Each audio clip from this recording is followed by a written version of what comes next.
যেভাবে লেখা আছে আমি সেভাবেই পড়ছি। লিখছেন, আসসালামু আলাইকুম রাসেল ভাই ও প্রিয় লিসেনার্স, আশা করি আপনারা সবাই আল্লাহর রহমতে ভালো আছেন ও সুস্থ আছেন। আমি সিফাত, ভূত.com এর একজন মডারেটর। আমি আজ আবারও আপনাদের সামনে হাজির হয়েছি একটি ঘটনা নিয়ে। ঘটনাটি আমি কালেক্ট করেছি আমার পরিচিত এক ভাইয়ের কাছ থেকে, যিনি কয়েক বছর আগে ইন্ডিয়ায় ঘুরতে গিয়েছিলেন। ঘটনাটি তিনি সেখানকার এক লোকাল গাইডের কাছ থেকে শুনছেন। তিনি আমাকে গাইডের ভাষায় ঘটনাটি শেয়ার করেছেন, তাই আমিও তিনি যেভাবে বলেছেন সেভাবে ঘটনাটি বলার চেষ্টা করছি। লেখার মাঝে অনিচ্ছাকৃত ভুলের জন্য আমি আগেই সকলের কাছে ক্ষমা চেয়ে নিচ্ছি। আমি ঘটনায় চলে যাচ্ছি।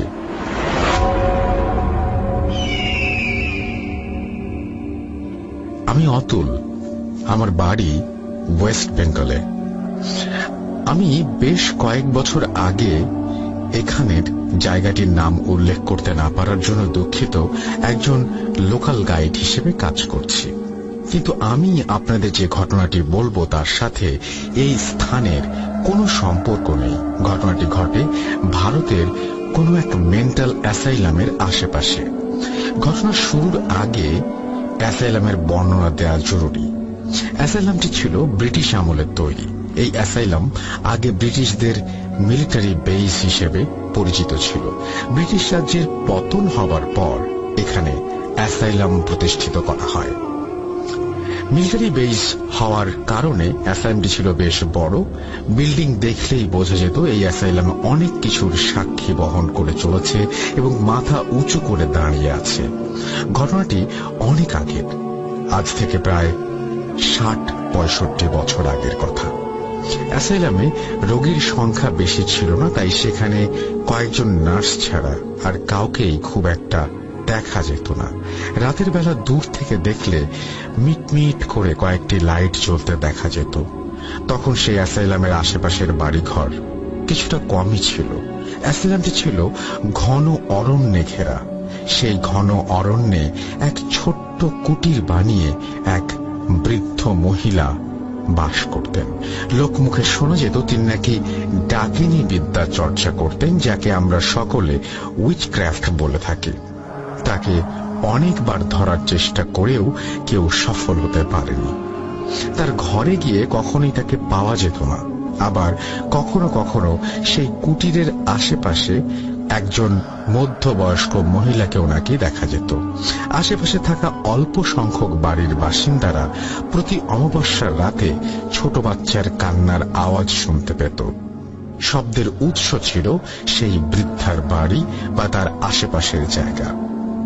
অনেকের ধারণা ছিল ডাকিনী বিদ্যার সাহায্যে অমাবস্যার রাতে বলিদান করে নাকি নিজের আয়ু বাড়ানো যায় আর বয়স কমানো যায়, আর তাই সেই মহিলার শারীরিক অবস্থার পরিবর্তন হতো, বিধায় তাকে চেনা যেত না বলে তাকে ধরাও যেত না। অর্থাৎ তিনি বয়স কমিয়ে ফেলতেন। ডাকিনী বিদ্যার আরেকটি বিষয় ছিল, আর সেটি হল যদি কেউ টানা 7টি অমাবস্যা বলিদান করতে ব্যর্থ হয় তাহলে সে ডাকিনী বিদ্যা দ্বারা প্রাপ্ত চেহারা হারাবে আর নিজের আসল বয়স ও চেহারা ফিরে পাবে এবং আয়নায় তার আসল চেহারা সবসময় দেখা যাবে।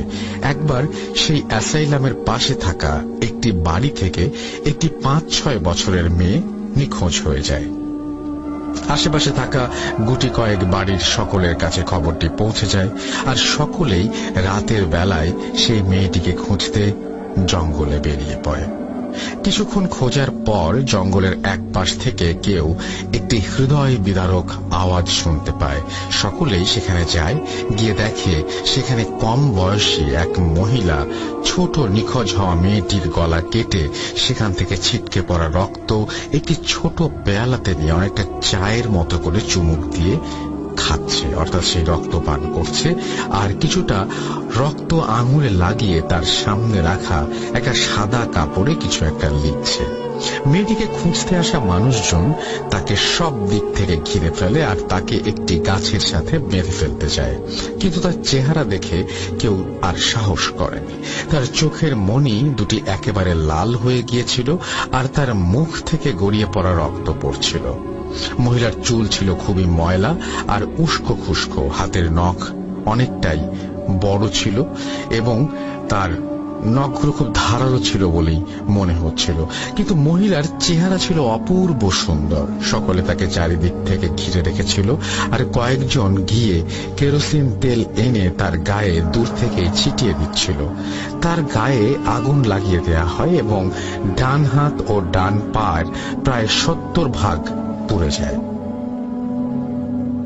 পাশে থাকা মেন্টাল অ্যাসাইলামের এক ডাক্তার হইচই শুনে সেখানে আসে আর লোকাল পুলিশের সাহায্যে সেই মহিলাকে সেখান থেকে এনে সেই অ্যাসাইলামে ভর্তি করায়।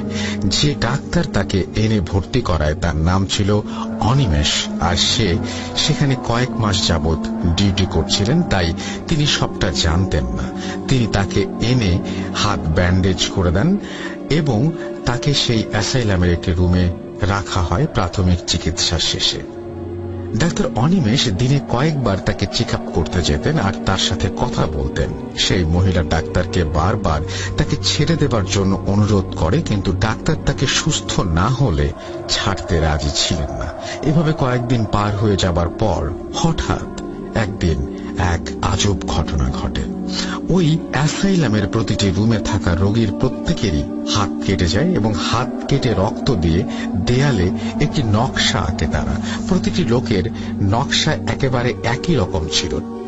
নকশাগুলোর মধ্যে বিন্দুমাত্র পার্থক্য খুঁজে পাওয়া যায়নি, কিন্তু ওই মহিলাই শুধুমাত্র অক্ষত ছিলেন। সকল রোগীকে নিয়ে চিকিৎসা দেবার পর কয়েকদিন পর সব ঠিক হয়ে গিয়েছিল। এভাবে প্রায় 1.5 মাস কেটে যাবার পর ডাক্তার অনিমেষ একদিন সেই মহিলার রুমে গিয়ে দেখেন মহিলার চুল পেকে যাচ্ছে আর তার চেহারায় কেমন যেন একটা বয়সের ছাপ লক্ষ্য করা যাচ্ছে। মহিলাটির দাঁত কালো হয়ে গিয়েছিল আর তার হাতে থাকা ব্যান্ডেজ খুলে সে তার নিজের চেহারা ঢাকার চেষ্টা করছিল। অনিমেষ কিছু বুঝতে পারছিলেন না। অনিমেষের সাথে থাকা নার্স অনেক ভয় পায় এবং তাকে বলে, স্যার, একটা ডাকিনি, এটা ডাকিনি নাকি সময় মতো বলে দিতে না পারলে আসল চেহারায় ফিরে যেতে হয়। আপনি একে ছেড়ে দিন, নইলে কি হবে ভগবান জানে। অনিমেষ তার কথা শুনে তাকে ধমক দিয়ে বলে, এসব বিলিভ করো না, আর এসব নাকি মানুষের মুখে রটা সব কুসংস্কার।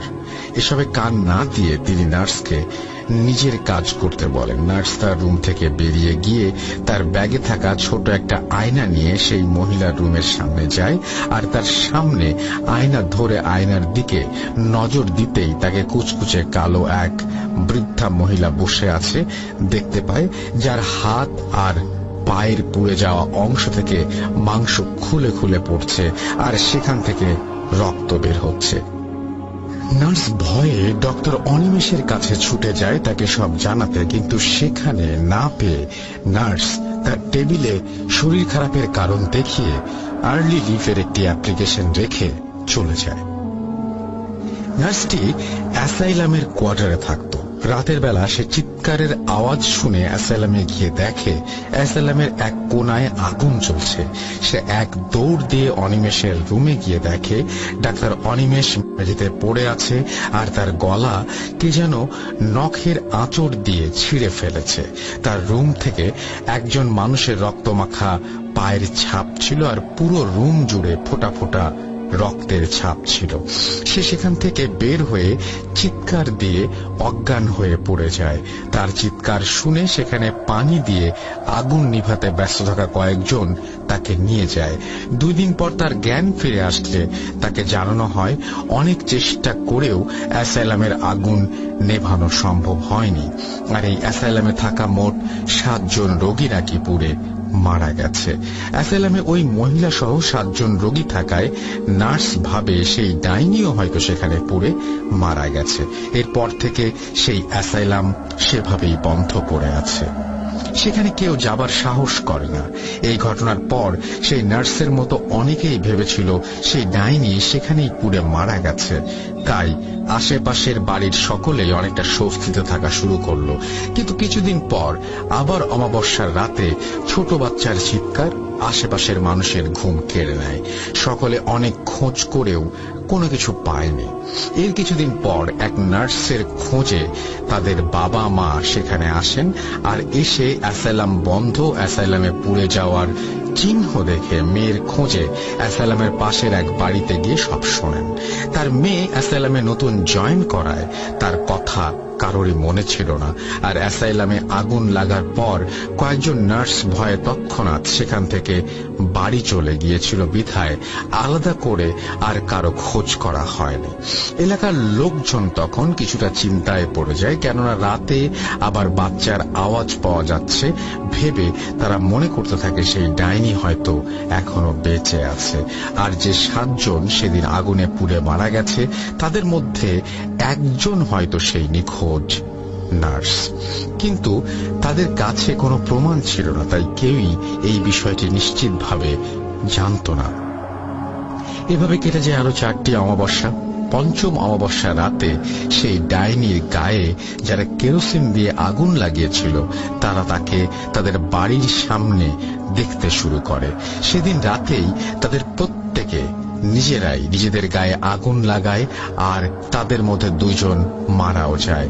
বাকিরা আশঙ্কাজনক অবস্থায় হাসপাতালে চলে আসে। তাদের মধ্যে যাদের জ্ঞান ফিরে এসেছিল তারা সবাইকে বলে রাত 3টার দিকে দরজার আওয়াজ পেয়ে দরজা খুলে দেখে তাদের সামনে সেই মহিলা দাঁড়িয়ে আছে।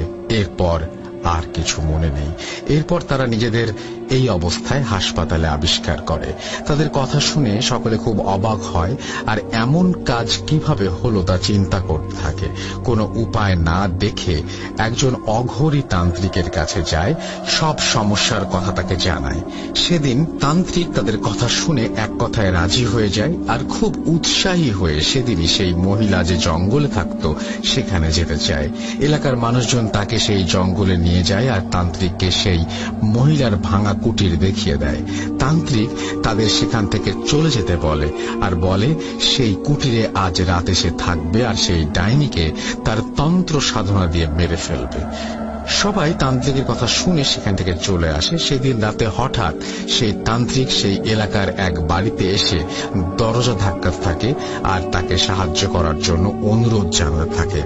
তার চিৎকারে অনেকেই চলে আসে, কিন্তু কিছুক্ষণ পর সেই তান্ত্রিকের পেছনে সেই ডাইনিকে দেখতে পায়।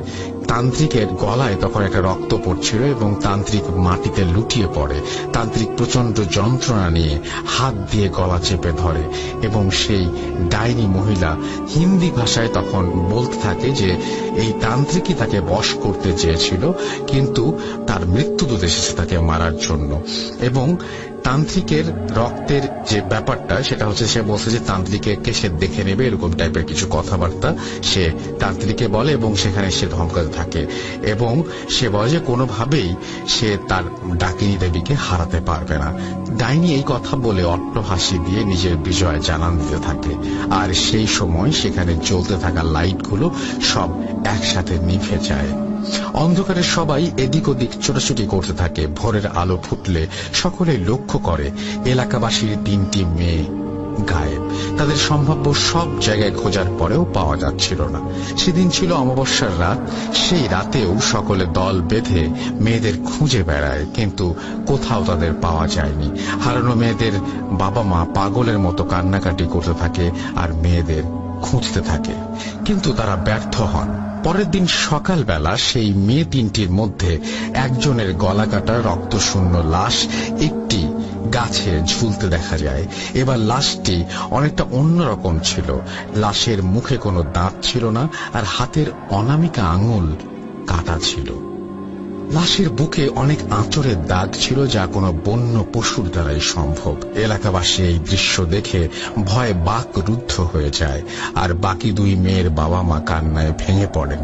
এর পরের অমাবস্যায় বাকি 2 মেয়ের লাশ পাওয়া যায়, কিন্তু এবারে লাশের অর্ধেক অংশ পাওয়া যায় লাশের বুকের নিচ থেকে বাকি অংশ ছিল না। দেখে মনে হচ্ছিল লাশের গলার চামড়া ছিঁড়ে রক্তপান করেছে সেই ডাইনি। এলাকার মানুষ সব দেখে এর বিহিত করার কথা ভাবতে থাকে। তারা সকলে বড় কোনো তান্ত্রিকের খোঁজ করতে থাকে, কিন্তু তারা যাকে এই সমস্যার কথা বলে সবাই ভয়ে ও আতঙ্কে আর যোগাযোগ না করার অনুরোধ করতে থাকে। অঘরী তান্ত্রিকের মতো শক্তিশালী তান্ত্রিক সেখানে হার মেনেছে। সেখানে তারা নিজেদেরকে ছোট শিশুর সমতুল্য মনে করে। সাহায্য করা থেকে তারা পিছিয়ে যায়। কোনো উপায় না দেখে এলাকাবাসী পুলিশকে জানায়, আর পুলিশ এসে সেই মহিলার খোঁজ করতে থাকে, কিন্তু তাকে কিছুতেই পাওয়া যায় না। অবশেষে অনেক চেষ্টার পর পুলিশ তাকে খুঁজে পায় একটি নিষ্পাপ প্রাণ কেড়ে নেয়ার আগ মুহূর্তে। পুলিশ তাকে গুলি করে সেখানেই মেরে ফেলে। এলাকাবাসীর সহায়তায় পুলিশ সেই মহিলার লাশ আগুনে পুড়িয়ে ফেলে। এরপর সকলে যেন হাঁপ ছেড়ে বাঁচে, কিন্তু আসল তাণ্ডব শুরু হয় এরপর থেকে। সেই ডাইনিকে আবারও কিছুদিন পর অনেকেই দেখতে থাকে। প্রথমে মনের ভুল ভাবলেও পরে যে পুলিশ তাকে গুলি করেছিল সেই পুলিশের বিকৃত লাশ দেখে সবাই বুঝতে পারে তারা ভুল দেখেনি। পুলিশের লাশের গলা মাথা থেকে আলাদা করা ছিল, আর তার চোখ ছিল না। তার ডান হাত ছিল অর্ধেক মিসিং। এবারে এলাকাবাসী মারাত্মক ভয় পেয়ে যায়। তারা কি করবে কিছুই বুঝে পাচ্ছিল না। এভাবে আস্তে আস্তে সেই এলাকায় এক মৃত্যুপুরীতে রূপ নেয়। এলাকার মানুষ প্রায় সব সময় সেই ডাইনিকে একটি লাঠি ভর করে বিকৃত হাসি দিতে দেখে। যারা তাকে দেখে তাদের ভাষ্যমতে ডাইনির চোখের কোটরে চোখ আছে কিনা বোঝা যাচ্ছিল না। তার দাঁতগুলো ছিল কালো এবং দাঁতগুলো খুব ভয়ঙ্কর। মাথার ওপরে বটগাছের মতো ঝাঁকড়া চুল, কুণ্ডুলি পাকিয়ে আছে। সব দেখার পর এলাকার মানুষ প্রায় হাল ছেড়ে দিয়েছিল। তখন তারা শেষ চেষ্টা হিসেবে সেই অঘরীদের সর্দারের কাছে যায় সাহায্যের জন্য। অঘরী সর্দার তাকে অনেক টাকা আর 11টি মৃত কঙ্কাল দিতে হবে বলে জানিয়ে দেয়।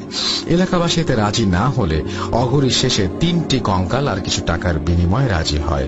অঘরী সর্দার তার সাথে আরো 25 জন অঘরী শিষ্য এনে সেই ডাইনির কুটিরের পাশে বসে যজ্ঞ আর মন্ত্রপাঠ করতে থাকে। এলাকাবাসীর মধ্যে কয়েকজন সেখানে ছিল, আর এক সময় তারা লক্ষ্য করে চারিদিকে গাছপালা সব ভেঙে যাচ্ছে, আর প্রচন্ড চিৎকারের মাধ্যমে সেই ডাইনির আবির্ভাব ঘটে। অঘরীর সর্দারকে দেখে ডাইনির আগে গজগজ করতে থাকে। সর্দার তাকে জিজ্ঞাসা করে তাকে মেরে ফেলার পরেও সে কিভাবে ফিরে আসলো, এবং সে তখন জানায় যে সে 2.5 যুগ ধরে ডাকিনী সাধনা করছে এবং এখন পর্যন্ত সে 111টি বলি দিয়েছে, এবং তার ওপরে নাকি তার সেই ডাকিনী দেবী সন্তুষ্ট হয়েই তাকে এই ক্ষমতা দিয়েছে, তাকে চিরকাল বাঁচিয়ে রাখবে। এবং সে আবারও বলে যে যে সর্দার এখানে আছে সে সর্দারকে তাকে কোনোভাবেই দমন করা সম্ভব না। ডাকিনীর কথা শুনে অঘরীরা কিছুটা ভয় পায়, আবার মন্ত্র পড়তে শুরু করে। ডাইনি প্রচন্ড যন্ত্রণায় চিৎকার করে উঠে আর পাগলের মতো অঘরীদের কাছে গিয়ে তাদেরকে আঁচড় কাটতে চেষ্টা করে। এমন সময় তান্ত্রিক তার কাছে এক পুটলিতে থাকা কিছু মাটি ডাইনির দিকে ছুঁড়ে মারতেই ডাইনি প্রচন্ড যন্ত্রণায় চিৎকার করতে করতে আস্তে আস্তে ধোঁয়ায় পরিণত হয়ে যায় এবং সেই পুটলির মধ্যে ঢুকে পড়ে। অঘরী তখন বলে, এই ডাইনিকে বন্দী করা সম্ভব হয়েছে আমার শিষ্যদের জীবনের বিনিময়ে, কিন্তু একে মারা সম্ভব নয়। একে এই কুটিরে আটকে রাখবো। এই কুটিরে কেউ যেন প্রবেশ না করে। এই কুটিরের চারপাশে আমি গোল নকশা এঁকে দিচ্ছি, কেউ যেন এই নকশা পার না করে। আর যদি কেউ ভুলে তা পার করে তাহলে আমার কাছে থাকা এই শুকনো মাটি আর নকশার ওপর ছিটিয়ে দিতে হবে। এই মাটি আপনাদেরই দেওয়া সেই 3 কঙ্কালের হাড় মিশ্রিত। ডাইনি যে পুটলিতে বন্দী আছে তা আমি এই কুটিরে রেখে যাচ্ছি, আর কুটিরের দরজা আর জানালার মন্ত্র পড়ে সুতা দিয়ে বেঁধে যাচ্ছি, কেউ যেন তা না খোলে। আর এই মেঝেতে মন্ত্রটি লিখে রেখে যাচ্ছি, কেউ যেন এইগুলো নষ্ট না করে। এভাবেই তান্ত্রিক কিছু বাড়তি সুতা আর হাড় মিশ্রিত মাটি দিয়ে চলে যায়। যাবার আগে সে এলাকাবাসীকে 2টি বড় কাগজে কিছু কথা লিখে দিয়ে এই কাগজটি সেই ঘরের উঠোনে আর একটি কাগজ ঘরের ভেতরে রেখে যেতে বলে। প্রথম কাগজে লেখা ছিল, ডাইনি কুটিরে বন্দী, নকশার ভেতরে না দিয়ে পা প্রস্থান কর চৌধি। দ্বিতীয় কাগজে লেখা ছিল, ভুল করিয়া গিয়াছ ঢুকিয়া, আমার মন্ত্র করিয়া পাঠ, বাঁধিয়া সুতা পার কর চৌকাঠ। এলাকাবাসী তান্ত্রিকের কথা মতো কাজ করে আর কাগজ লাগিয়ে চলে আসে। এর কিছুদিন পর শহর থেকে এক লোক জমি কিনতে সেই অ্যাসাইলামের এলাকায় আসে আর জমি পরিদর্শন করতে করতে সেই কুটিরের কাছে পৌঁছায়।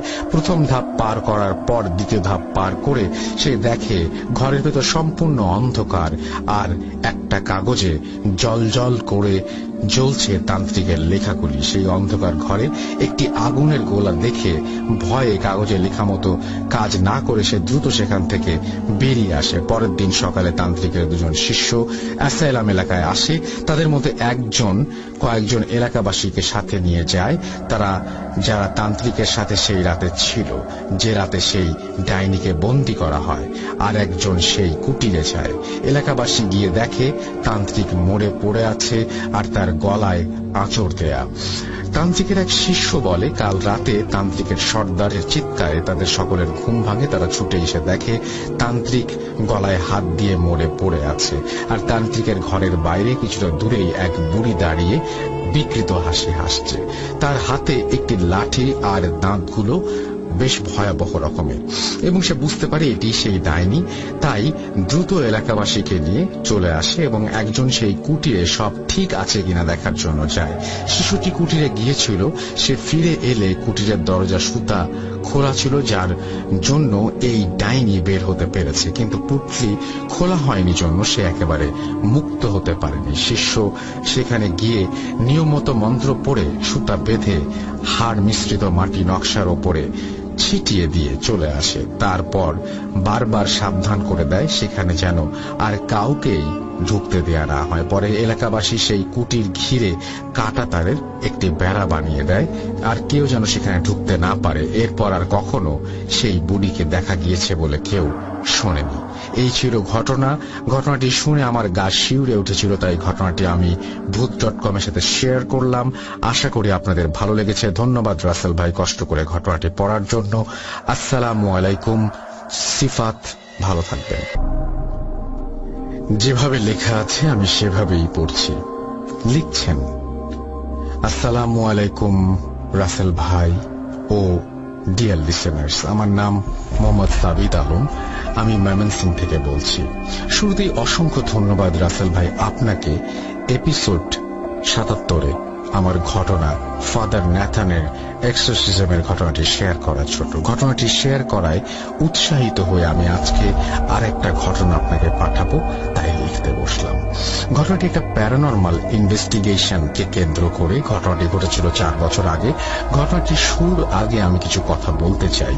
আমি আমার আগের ঘটনায় আগেই বলেছিলাম যে আমি একজন প্যারানরমাল স্টোরি কালেক্টর, প্লাস আমি হন্টেড প্লেস নিয়ে স্টাডি করে থাকি এবং আমার সাথে একজন জিন থাকে অনেক আগে থেকেই। সেই জিনের সাহায্যে হোক বা আল্লাহর কোনো কুদরতেই হোক, আমার কিছু ভিশন আছে। সেই ভিশনগুলির জন্য আমি পজিটিভ বা নেগেটিভ এনার্জি ফিল করতে পারি।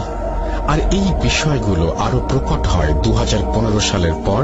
আমি ব্ল্যাক ম্যাজিকের ভিকটিম হই। সেই ব্ল্যাক ম্যাজিকের ঘটনা আমি আগেই পাঠিয়েছিলাম, কিন্তু কোনো একটা কারণে সেটা পড়া হয়নি। যাই হোক, আমি আমার ঘটনা শুরু করতে যাচ্ছি।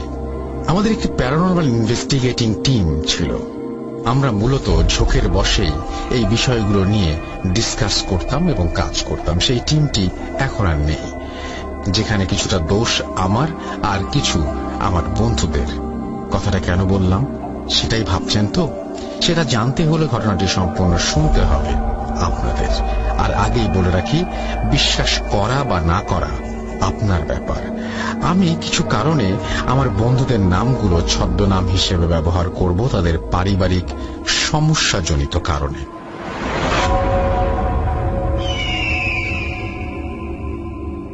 ঘটনাটি ঘটে আজ থেকে 4 বছর আগে। ইউনিভার্সিটির পরীক্ষা দিতে অনেক জায়গায় যেতে হয় আমাদের, আর সব জায়গায় আমার মনে আছে যে পাবনা যাবার পর ঘুরতে ঘুরতে মেইন রোডের পাশে আমি একটা জায়গা দেখেছিলাম, যে জায়গাটি দিয়ে যাবার সময় আমার ভিশন অ্যাক্টিভ হয়ে গিয়েছিল। সেখানে একটা অ্যাবান্ডেন্ট একতলা বাড়ি ছিল সেই মেইন রোডের পাশেই। জার্নির ধকল ভেবে সেটা আমি আমলে নেই না, কিন্তু আমি প্রায়ই সেই জায়গাটা নিয়ে স্বপ্ন দেখতাম যে সাদা আলোর মাঝে কেউ আমার দিকে তাকিয়ে আছে। খাঁচা দেখতে পেতাম একটা, কিন্তু ফেসটা কখনো দেখিনি। আমি আমার স্বপ্নে সেই মেইন রোডের পাশের জায়গাটা, অর্থাৎ সেই বাড়িটা দেখতে পেতাম, কিন্তু কাউকে বলিনি কখনো। কিন্তু কে জানতো সেই ঘটনা প্রথমবার ইউনিভার্সিটির নতুন আর ভালো বন্ধু হয়ে যাওয়া কয়েকজনের জীবন বদলে দেবে। ইউনিভার্সিটিতে জয়েন করে আমাদের 1 বছর কেটে যায়। এর মধ্যে আমার ভালো কিছু বন্ধু হয়ে যায়। আমরা 5 জন, আমি, রাকিব, মুকুল, রনি আর আসিফ। একদিন রাতে আড্ডার পর আমরা সবাই মিলে মুকুলের বাসার ছাদে বসে আড্ডা দিচ্ছিলাম। তখন ভূত.com ছিল না। কথায় কথায় ভূত FM এর কথা উঠে আসে, আর আমরা পুরাতন একটি রেকর্ডে এপিসোড প্লে করি। কিছুক্ষণ শোনার পরে রাকিব তার গ্রামের বাড়ির একটি ঘটনা আমাদের সাথে শেয়ার করে। সেটা শুনে আমি আমার হাতে থাকা একটি চিহ্নের দিকে তাকিয়েছিলাম। আসিফ আমাকে ধাক্কা দিয়ে বলে, কিরে, হাতের দিকে এভাবে তাকিয়ে আছিস কেন? আমি মুচকি হেসে বলি, বন্ধু, 2015 সালে আমি ব্ল্যাক ম্যাজিকের ভিকটিম হয়েছিলাম। পরে আমার হাতের দাগ দেখে সে বলে, এই দাগ সেই ব্ল্যাক ম্যাজিকের একটি চিহ্ন। সবাই এই কথা শুনে আমাকে চেপে ধরে আমার লাইফের ঘটনা শুনবে বলে। আমি কয়েক ঘন্টা সময় নিয়ে তাদের বলে যেতে থাকি আমার জীবনে ঘটে যাওয়া আর চলমান ঘটনাগুলো। এরপর তাদের সাথে আমি পাবনা যাবার সময় সেই জায়গাটার কথাও শেয়ার করি আর স্বপ্নের কথাটাও বলি। ওরা একেবারে গো ধরে বসে যে তারাও যাবে। আমি তাদের বলি, আরে আমি তো জায়গার নামই জানি না, আর চিনিও না, চিনব কি করে তাও জানি না। কিন্তু কে শোনে কার কথা? বাধ্য হয়ে 6-7 দিন পর প্রস্তুতি নিয়ে আমরা বেরিয়ে পড়ি পাবনার উদ্দেশ্যে। বাসে জার্নির সময় আমার কেন যেন মনে হচ্ছিল কিছু একটা আমাকে টানছে, কোনো খারাপ কিছুর দিকে টেনে নিয়ে যাবার জন্য। আমি আমল না দিয়ে ঘুমিয়ে যাই বাসে। কিন্তু ঘুমিয়ে আমি এবার একটি ভিন্ন স্বপ্ন দেখি, যা ছিল কিছুটা এমন। আমি দেখলাম খুব কুৎসিত এবং কদাকার চেহারার একজন খাঁচায় বন্দী। স্বপ্নে সে চেহারা দেখে প্রচন্ড ঘৃণা নিয়ে আমি তাকে বললাম, কে তুমি? আল্লাহ তোমার অমঙ্গল করুন, এত কুৎসিত কি তুমি? সে আমার দিকে তাকিয়ে হাসলো, আর সেই মেইন রোডের পাশের জায়গাটা আমি দেখতে পেলাম।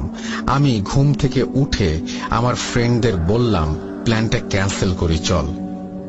I was having a very bad feeling about that.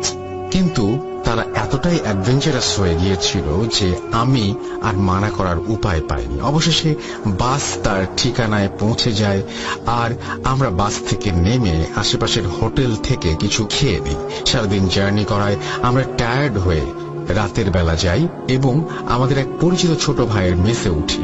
সেদিন আর কোনো কিছু না করে আমরা ঘুমিয়ে পড়ি। আমি ঘুমের মধ্যে রাতে একটা স্বপ্ন দেখি যে 5টা কবুতর খুব উঁচু এক দালানের ওপর দাঁড়িয়ে। হঠাৎ কেমন একটা কালো হয়ে গেল আকাশ, আর প্রচন্ড বিদ্যুৎ চমকিয়ে উঠল, আর সেই বিদ্যুতে পৃষ্ঠ হয়ে 2টা কবুতর মারা গেল। এরপর আমি দেখতে পাই সেই কুৎসিত অবয়ব সেই উঁচু দেয়ালের আরেক পাশে বসে হাসছে। আমার ঘুম ভাঙে আমার বন্ধুদের ধাক্কায়। সে আমাকে বলে আমি নাকি ঘুমের ভেতর ঘুমাচ্ছিলাম আর কেমন যেন করছিলাম। আমি ওদের কিছু না বলে আবার ঘুমিয়ে যাই। কিছু বলিনি, কারণ ওরা মানবে না। যত যাই হয়ে যাক, সকালবেলা সেই ছোট ভাইয়ের সাথে কথা বলে সেই জায়গাটা সম্পর্কে ধারণা নিয়ে আমরা লোকেশন খুঁজতে বেরিয়ে যাই। আমি মনের ভুলে নাকি সম্মোহনের ভরে নিজে থেকেই সেই জায়গা খুঁজে বের করে ফেলি। জায়গাটা ছিল মেইন রোডের পাশে। খুব বেশি একটা বেগ পেতে হয়নি জায়গাটা খুঁজে পেতে। জায়গাটা চিনে আমরা দুপুরের খাবার খাওয়ার জন্য হোটেলে যাই, আবার খাবার খেয়ে মেসে ফিরে যাই। সেই মেসের ছোট ভাই জায়গাটা দেখে বলেছিল যে এখানে কেউ থাকে না আশেপাশে, রাতের বেলা নাকি অনেকেই অনেক কিছু দেখতে পায়, এটা নাকি লোকমুখে শোনা। সে আমাদের বারণ করে সেখানে যেতে, কিন্তু আসিফ আর রাকিব নাছোড়বান্দা, ওরা যাবেই, মানে যাবেই। বিকেলে রেস্ট করে রাতের বেলা আমরা সেই জায়গায় যাব বলে প্রস্তুতি নিতে থাকি। রাত তখন 11টার একটু ওপর টর্চ লাইট আর মোবাইল ফোন নিয়ে আমরা রওনা হয়ে যাই সেই জায়গার উদ্দেশ্যে। আমাদের প্রথম ইনভেস্টিগেশন, তাই এক্সপেরিয়েন্স না থাকায় ক্যামেরা বা কোনো রেকর্ডিং ডিভাইস নেওয়া হয়নি। প্ল্যান ছিল ময়মনসিংহে ফিরে আমরা অফিসিয়ালি আমাদের একটা প্যারানর্মাল ইনভেস্টিগেটিং টিম ক্রিয়েট করব। ঘটনায় ফিরে আসি। রাত 12টা ছুঁই। আমরা সেই বাড়িটার সামনে গিয়ে উপস্থিত হলাম। মেইন রোডের কাছে হওয়ায় সেখানে বসতি বলতে কিছু ছিল না। মাঝে মাঝে দূরপাল্লার বাস আর ট্রাক সেই রাস্তা দিয়ে চলাফেরা করছিল। আমার সিক্সথ সেন্স আমাকে বাধা দিচ্ছিল সেই জায়গার ভেতরে যেতে, কিন্তু আমার কেমন যেন ভালো লাগছিল জায়গাটা। চারপাশে মাঝারি সাইজের গাছ, ঝিঝি পোকার ডাক আর পাখির কুডাক। সেই জায়গার সব থেকে বড় প্রশান্তি ছিল হাসনা হেনা ফুলের সুঘ্রাণ। আমি যেন একেবারে মজে গিয়েছিলাম সেই জায়গার সৌন্দর্যে। আমার বন্ধু রাকিব আমাকে ধাক্কা দিয়ে বলে, কিরে, এখানেই থাকবি না ভেতরে যাবি? আমি যেহেতু কোনো বাজে ফিল করতে পারছিলাম না, তাই ওদের হ্যাঁ বোধক ইশারা দেই। আর তখন আমার মাথায় কয়েকদিন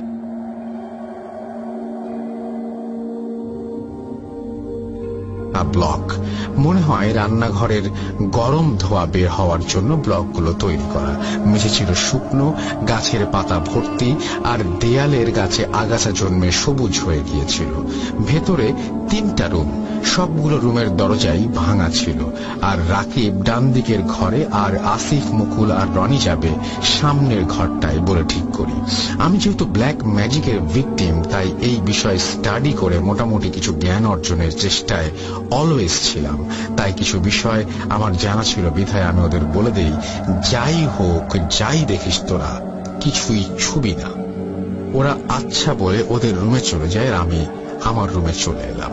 আমি আর রাকিব যে ঘরে গেলাম সেখানে গাছের শুকনো পাতা আর ধুলোর আবর্জনা ছাড়া কিচ্ছু দেখতে পাইনি। আমার কোন রকম ফিলও হয়নি নেগেটিভ বা পজিটিভ এনার্জি। আমি ধরেই নিয়েছিলাম যে এখানে কিছু নেই, সবটাই আমার মনের ভুল। হঠাৎ মুকুল আমাদের ডেকে ঘরের সামনের রুমে নিয়ে যায়, আর আমরা দেখি সেই ঘরের মেঝেতে শুকনো পাতার ফাঁকে কিছু দাগ দেখা যাচ্ছিল। আর হঠাৎ আমার গায়ে গরম বাতাস এসে লাগে, আর বাতাস আমার কানের কাছ দিয়ে যাওয়ার সময় আমি মনে হলো হাসির আওয়াজ পেলাম। আমি কিছুটা অবাক হয়ে গেলাম, মনে মনে ভাবতে লাগলাম, আচ্ছা, এটা তো খারাপ কিছুর সাইন মনে হচ্ছে। তাহলে আমার ভিশন কেন ধরতে পারছে না? কোনো কারণে কি আমার অনুভব ক্ষমতা ব্লক করা হয়েছে, নাকি অন্য কোনো কারণ? ভাবতে ভাবতে দেখলাম মেঝে থেকে পাতাগুলো বাতাসের তাড়নায় সরে যাচ্ছে, আর মেঝেতে মোটামুটি স্পষ্ট একটা পেন্টাগনের মতো দাগ ভেসে উঠছে। আমার বন্ধুরা ভয় পেয়ে যায়, কিন্তু আগ্রহে যেন সীমা লঙ্ঘন হয়ে গিয়েছিল ওদের। রাকিব সেই পেন্টাগনের ডান পাশে রুমের দেয়ালে কালো রঙের ছাপ দেখে বলল, দেখ, রক্ত মনে হচ্ছে না? আমরা ওর কথা শুনে ভয় পাই, কিন্তু বলি, আরে ভাই, এত পুরাতন বাসায় এগুলো ময়লা হাতের দাগ।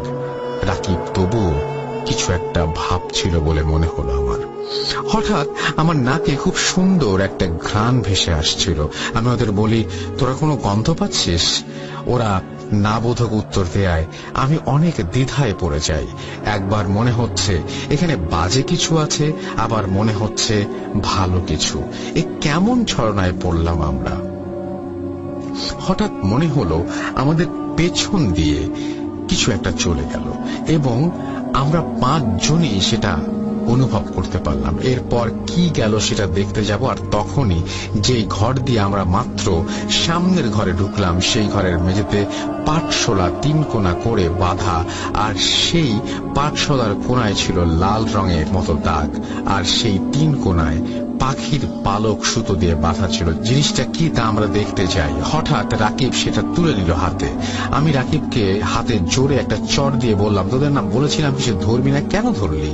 এই কথা বলে শেষ করতে পারিনি, তার আগেই দেখি এবার আসিফ সেই জিনিসটা হাতে নিয়ে সামনের ঘরে চলে যাচ্ছে। ঠিক তখনই আমার ভিশন চরম ভাবে জেগে উঠল।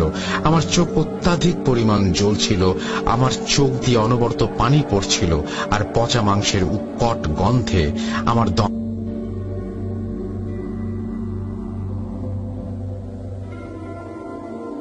বন্ধ হয়ে যাচ্ছিল।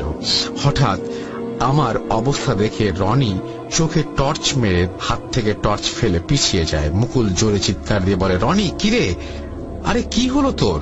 রনি মুকুলকে বলছিল, সাবিতের চোখ দেখ। মুকুলও আমার চোখে টর্চ মেরে যা দেখেছিল তা এমন, আমার চোখ নাকি রক্তের মতো লাল হয়ে গিয়েছিল, যে কারণে আমাকে দেখতে নাকি ভয়ঙ্কর লাগছিল। এদিকে প্রচন্ড চোখ আর মাথার যন্ত্রণায় আমি শুধু আসিফের কথা চিন্তা করে ডান চোখ হাত দিয়ে বাম চোখ দিয়ে টর্চ নিয়ে সামনের ঘরে গিয়ে দেখি আসিফ সেই পেন্টাগনের মাঝখানে কেমন যেন কবিরাজের মতো বসে আছে, হাঁটু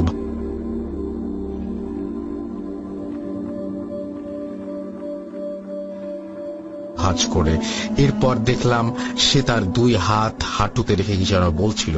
ওকে ডাকতেই ও আমাকে এত জোরে একটা চর মেরে বসলো যে আমার কানে তালা লেগে গেল। রাকিব আর মুকুল মিলে আমাকে ধরে তুললো, আর রনি আসিফকে ডাকছিল অনবরত। খুব খারাপ কিছু হয়তো হতে যাচ্ছিল, আমি ভালোভাবে বুঝতে পারছিলাম। আর তৎক্ষণাৎ আসিফের মাথা চেপে ধরে উচ্চ স্বরে আয়াতুল কুরসি পড়া শুরু করি আর আল্লাহর সাহায্য চেতে থাকি। আমি আগেই বলে নেই, নিজের সাথে ব্ল্যাক ম্যাজিক হওয়ায় আমি কিছু রিচুয়াল জানতাম, যা আমি যদি কোনোদিন স্টুডিওতে আসি তখন শেয়ার করব। এরপর টর্চের আলো পড়তে দেখলাম রুমের সামনে একটা জানালা দেখা যাচ্ছিল। আমি মুকুলকে বলি, ওই জানালাটা খুলে দে জলদি। মুকুল সেই জানালা খুলতেই আমার নাকে ভেসে আসলো আমার চিরচেনা চির পরিচিত সেই ঘ্রাণ, যেই ঘ্রাণ আর কারো না, আমার সাথে ছোটবেলায় থাকা সেই জিনটি। এরপর আমরা দেখলাম যে আসিফ মাটিতে লুটিয়ে পড়ে আছে আর রাকিব আসিফের পায়ের উপর পড়ে আছে। আমি আর মুকুল রনিকে নিয়ে ওদের তুলে খুব কষ্টে বের হয়ে আসি। আমি তৎক্ষণাৎ আমার মোবাইল বের করে দেখি আমার মোবাইল অফ। আমি ভাবি যে আমি ফুল চার্জ করে এনেছিলাম, বন্ধ হলো কিভাবে? এরপর আমি ফোন অন করে দেখি যে চার্জ ঠিকই আছে, কিন্তু কিভাবে যেন বন্ধ হয়ে গিয়েছিল। হাতের চাপ পড়ে হতে পারে। আমি কিছু চিন্তা না করে আমার সেই ছোট ভাইকে কল দেই, যার মেসে উঠেছিলাম, আর তাকে বলি আমরা 5 জন অনেক খারাপ অবস্থায় আছি, সে 3-4 জন বাইকার বন্ধু নিয়ে যেন চলে আসে। এর মাঝে আমরা রাকিবের আর আসিফের জ্ঞান ফেরানোর জন্য অনেক চেষ্টা করি, কিন্তু কিছুতেই হচ্ছিল না। এরপর আমি আল্লাহর নাম করে আমার চোখ বন্ধ করে 4 কুল সূরা পাঠ করি, আর আমার গলায় থাকা একটা তাবিজ খুলে সেই তাবিজটা দুজনের হাতে একসাথে বেঁধে দেই। আল্লাহর রহমতে কিছুক্ষণ পর ওদের জ্ঞান ফেরে। এরপর 45 মিনিট পর আমার সেই ছোট ভাই তার বন্ধুদের নিয়ে চলে আসে আর আমাদের বাইকে করে নিয়ে যায়। তারা আমার চোখ দেখে রীতিমতো ভয় পাচ্ছিল। আমি বাথরুমে গিয়ে চোখে পানি দেব, এমন সময় দেখি আমার চোখের অবস্থা আসলেই খারাপ, একেবারে লাল। মুখ ধুতে ধুতে বাথরুমে হঠাৎ বমি করে ফেললাম। আমি বমির কিছু অংশ ছিল কালো। আমি ভয় পাই না, কারণ এই জিনিসের সাথে আমি অভ্যস্ত ছিলাম কিছুটা। বাথরুম থেকে ফিরে এসে আমি আসিফকে জিজ্ঞেস করি কেন সে পেন্টাগনের মাঝখানে বসেছিল। সে জানায় যে রাকিবের থেকে সেই পাটশোলা ত্রিভুজাকৃতির জিনিসটা পড়ে যেতেই সে ব্ল্যাক আউট হয়ে গিয়েছিল, তার কিছু মনে নেই। আমি ওদের কিছু না বলে রনি আর মুকুলকে নিয়ে বারান্দায় বসে সিগারেট খেতে খেতে সেই বিষয়ে কথা বলছিলাম। মুকুল আমাকে বলে এইসব কাজ সে আর করবে না। রনিও সম্মতি জানায়। তখন আমার রাগের বাঁধ ভেঙে যায় আর আমি নিজেকে ধরে রাখতে পারি না। দুজনের গালে চর বসিয়ে দিয়ে বলি, তোদের আগেই মানা করেছিলাম সেখানে না যেতে, কেন জেদ করলি? কমবার তো মানা করি নাই আমি তোদের। ওরা ভয়ে কেঁদে ফেললো আর সরি বলতে থাকলো। হঠাৎ রুমে থেকে রাকিব আর আসিফের গোঙানির আওয়াজ ভেসে আসে। আমরা দরজা ধাক্কা দিয়ে ওদেরকে তুলবো ঘুম থেকে, এমন সময় ওদের গায়ে হাত দিয়ে দেখি যে জ্বরে ওদের গা পুড়ে যাচ্ছে। ওদের মাথায় রাতভর পানি ঢেলে আমরা কিছুটা স্বাভাবিক করি ওদের, আর ভোরে আজানের পর ঘুম ভাঙলে জিজ্ঞাসা করি কেন গোঙাচ্ছিল। ওরা দুজন তখন বলে একটা স্বপ্ন এমন ছিল যেখানে অনেক উঁচু দালানে 5টা কবুতর বসা, বিদ্যুৎ পৃষ্ঠ হয়ে দুজনের মৃত্যু। আশ্চর্য কথা কি জানেন? দুজনের স্বপ্ন অবিকল একই ছিল। আমি তাদের কথা শুনে নিজেকে আর ধরে রাখতে পারিনি। আমি মুকুলকে জড়িয়ে ধরে হাও মাও করে কাঁদতে থাকি। আমাকে সান্ত্বনা দিয়ে সেই ছোট ভাই আর বন্ধু শান্ত করে, ভাই জলদি ফিরে যান, জলদি। পরের দিন সকালে ওরা আমাদের টিকিটের ব্যবস্থা করে দেয়। আমরা সকাল সকাল রওনা দিই ভার্সিটিতে পড়ার জন্য। আমরা এক শহরে থাকলেও কারো বাড়ি এক শহরে ছিল না। আমি আর মুকুল শুধু ময়মনসিংহের, আসিফ ছিল নেত্রকোনার, রনি আর রাকিব ছিল কিশোরগঞ্জের। সুতরাং আমি আর মুকুল এক বাসে ফিরছিলাম, আর রাকিব আর বাকিরা নিজেদের মতো। রাতে একেবারেই ঘুম না হবার কারণে বাসে বসে অবসাদে আমি একবারে ঘুমিয়ে যাই। স্বপ্নে দেখি সেই কুৎসিত অবয়ব। এবার তাকে আরো স্পষ্ট দেখতে পাচ্ছি। খাঁচাটিও আর নেই। এমন মনে হচ্ছিল যেন সে মুক্ত এখন, আর সে আমাকে কটাক্ষ করে হাসছে। আর তার দুই হাতে মরে কালো হয়ে যাওয়া দুটো কবুতর। আমি জেগে উঠি ঘুম থেকে। রাকিব আর আসিফকে নিয়ে টেনশন হচ্ছিল আমার। যত সময় শহরে পৌঁছে বাস থেকে নেমে যে যার মতো বাড়ি ফিরে যাই। আমি সেদিন বাসায় ফিরে একজন পরিচিত ইমাম হুজুরের সাথে বিষয়টি নিয়ে কথা বলতে চাই। আমার কথা শুনে উনি রেগে গিয়ে বললেন যে এইসব নিয়ে ছেলে খেলা করতে কেন তোমরা যাও।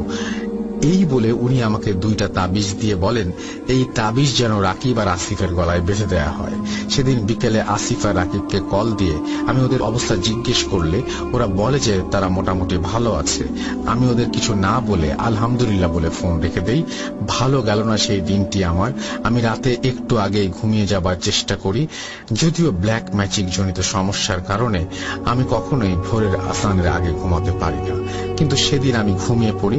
হঠাৎ স্বপ্নে দেখি সেই জিন যে আমার সাথে ছোটবেলা থেকে আছে। আমি কখনো তার চেহারা দেখিনি, দেখেছি শুধু খুব সাদা আর মনে হয় আলো দিয়ে তৈরি কাপড় পরা কেউ, মুখ তার ঢাকা। সে আমাকে বলছে তোমাকে রক্ষা করতে আমি আছি, কিন্তু তোমার যে বন্ধু যে সেই খারাপ জিনিসটি স্পর্শ করেনি তাকে বলো 41 দিন যেন সে বাসা থেকে না বের হয়, আর এই 41 দিন রক্তের সম্পর্ক ছাড়া আর কেউ যেন তার বাসায় প্রবেশ না করে। যদি এমন না হয় তাহলে তার মৃত্যু ঝুঁকি আছে। এও বলে যে আমার আর এক বন্ধুর কিছু হবে না। এর একটা কারণ আছে। আমি ঘুম থেকে জেগে উঠে দেখি ফজরের আজান হচ্ছে। সকালে ফ্রেশ হয়ে মুকুলের বাসায় দাঁড়িয়ে ওকে সব বলি এবং এও বলি যদি কিছু লাগে তাহলে সে যেন আমাদেরকে জানায়, আমরা এসে যাব, কিন্তু 41 দিন নিয়ম মেনে চল। প্রচন্ড ভয় পাওয়ায় সে আমার কথা মানতে রাজি হয় আর বলে সে কাজটি করবে।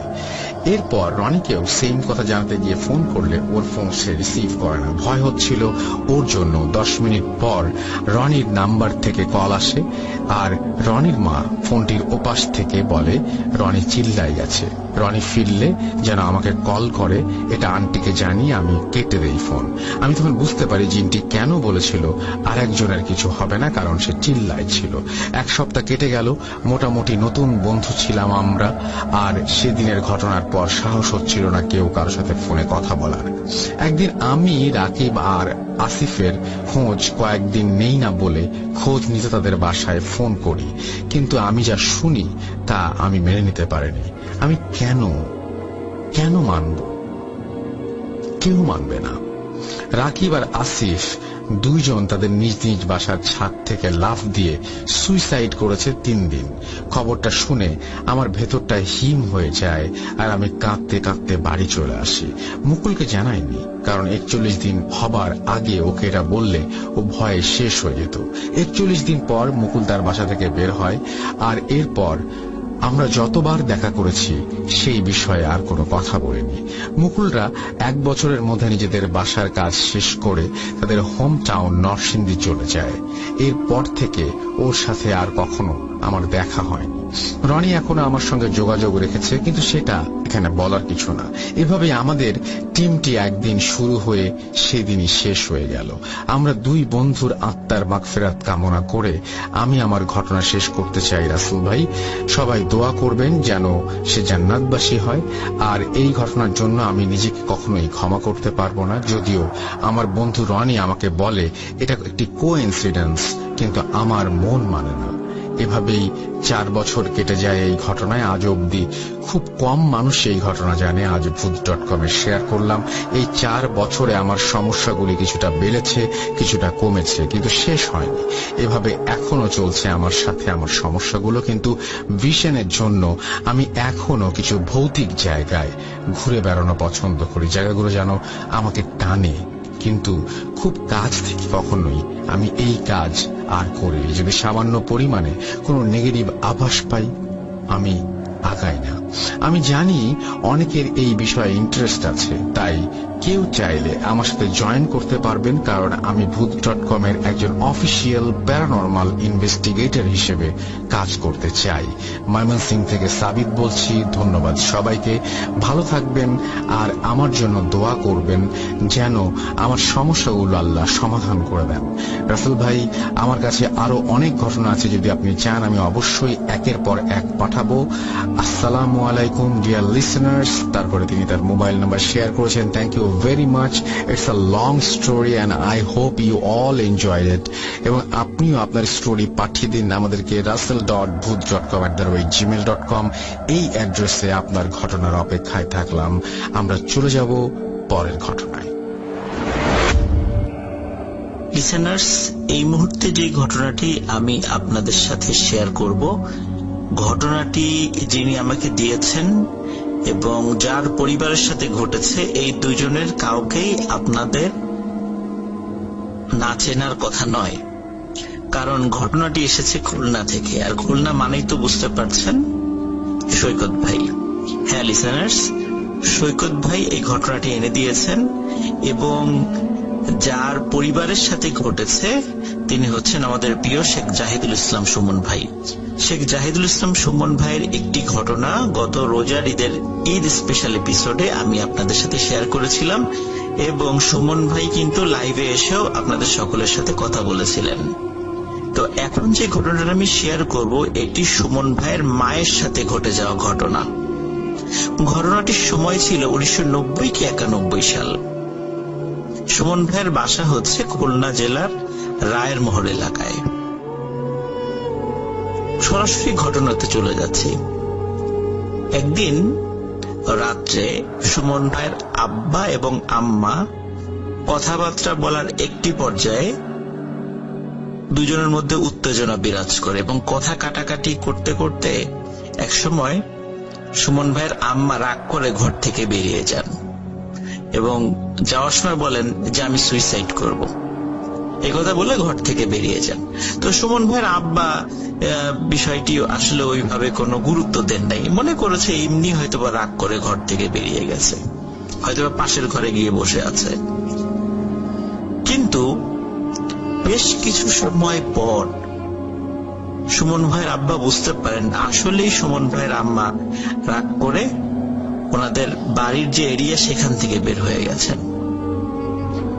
উনি চিন্তা করলেন কি ব্যাপার, কোথায় গেল, এত রাত হয়ে গেল। উনি চিন্তিত হয়ে পড়েন এবং পাশে ওনার যারা আত্মীয় স্বজনরা ছিলেন তাদেরকেও উনি খবরটা দেন যে সুমন ভাইয়ের আম্মা তো তার সাথে রাগারাগি করে ঘর থেকে বের হয়ে গেছে এবং যাওয়ার সময় বলেছে সে সুইসাইড করবে। এখন তো আমি তাকে কোথাও পাচ্ছি না, এখন আসো তোমরা একটু খুঁজে দেখো। সবাই টর্চ নিয়ে খুঁজতে বের হন। সুমন ভাইয়ের বাসার একদম পাশেই ছিল বড় একটি পুকুর এবং সেই পুকুরের পাশে অনেক বড় একটি আম গাছ রয়েছে। কথিত আছে ওই আম গাছ কেন্দ্রিক অনেক ঘটনা অনেকেই বিভিন্ন সময় দেখেছে। তো সুমন ভাইয়ের আত্মীয় স্বজনরা কয়েকটা ভাগে ভাগ হয়ে বিভিন্ন দিকে চলে যান সুমন ভাইয়ের আম্মাকে খুঁজতে।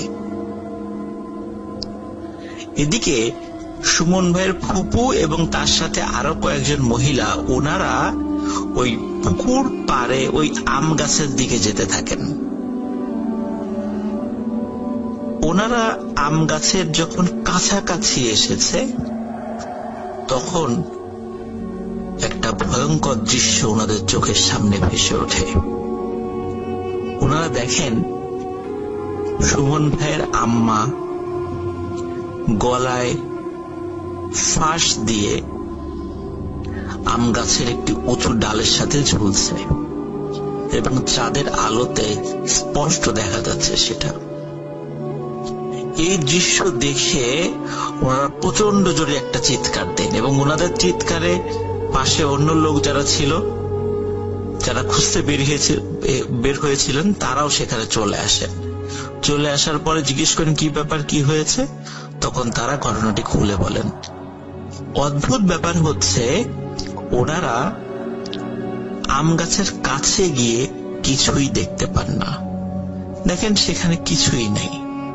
তখন সবাই তাদেরকে বলে তোমরা তো ভুল দেখেছো, কিন্তু তারা বলে না না, আমরা ঠিকই দেখেছি। তাহলে সুমন ভাইয়ের আম্মা কোথায় গেলেন?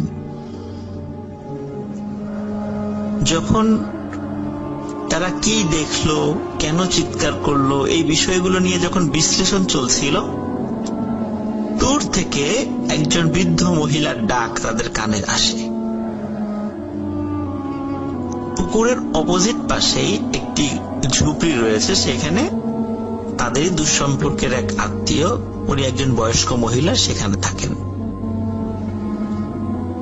তখন সবাই সেখানে যান, গিয়ে দেখেন সুমন ভাইয়ের আম্মা ওই বুড়ি মহিলার সাথে বসে আছে। সবাই জিজ্ঞেস করে কি ব্যাপার, তুমি এখানে? বলে হ্যাঁ আমি এখানে। তখন বলে যে তুমি এখানে কিভাবে আসলা? তখন সুমন ভাইয়ের আম্মা বলে যে আমি বাসা থেকে বের হয়ে প্রথমে পুকুর ধারে যাই, পুকুরের ঘাটে কিছুক্ষণ বসে থাকি, তারপরে আম গাছের নিচে কিছুক্ষণ বসেছিলাম। আম গাছের নিচে যখন আমি কিছু সময় বসেছিলাম, তখন মনে হচ্ছিল আমার কানের কাছে কেউ ফিস ফিস ফিস ফিস করে কথা বলছে। তখন আমার একটু ভয় লাগে এবং পুকুরের ওই পাশে দেখি এই চাচির ঘরে আলো জ্বলছে, উনি জেগে আছে। তখন আমি এখানে চলে আসি এবং এসে দেখি যে উনি রান্নাঘরে রান্না করছে এবং ওনার সাথে বসে আমি গল্প করছি। তখন সুমন ভাইয়ের যে আত্মীয়া, যে মহিলারা, যারা ভয়ঙ্কর একটি দৃশ্য দেখেছিলেন সুমন ভাইয়ের আম্মাকে নিয়ে, এই বিষয়টি সুমন ভাইয়ের আম্মাকে বলেন। সুমন ভাইয়ের আম্মা শুনে খুবই অবাক হন যে আমি তো আসলে ওই জায়গাটার ফিস ফিস শব্দ শুনে চলে এসেছি, নিশ্চয়ই আপনারা ভুল দেখেছেন বা কোনো প্যারানর্মাল কিছু বিষয় আপনাদের সামনে দৃষ্টিগোচর হয়েছে। যাই হোক, ওখান থেকে সুমন ভাইয়ের আম্মা চলে আসেন, আবার বাসায় চলে আসেন।